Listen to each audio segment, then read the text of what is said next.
Esther 5:9a. Vayetze Haman bayom hahu sameach vetov lev. So we begin here with the vav consecutive on the call imperfect third masculine singular of the root yatsa. Now, Haman is the subject. Let's point that out. And since we have a short verse again today, let's look at some of this morphology of yatsa. Notice first that it's a one vav yod verb.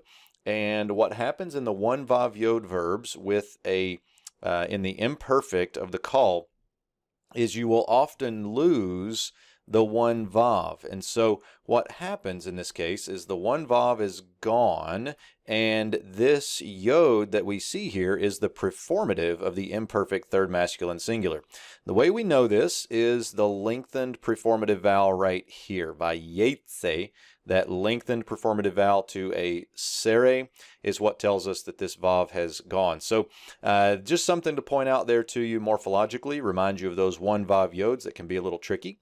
We have Haman as the subject here, and Haman went out on the day, that one. Now, I've kind of made that real clunky, but I want to show you here that the demonstrative adjective agrees in gender, number, and definiteness with the noun. So we would have here on that day. Haman went out on that day.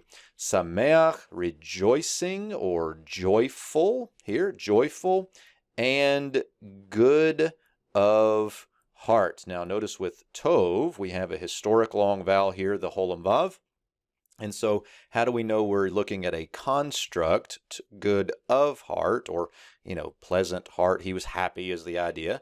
The way we know this is because of the conjunctive accent right here. This is the munach that runs these two words together. And so we know we have good of heart.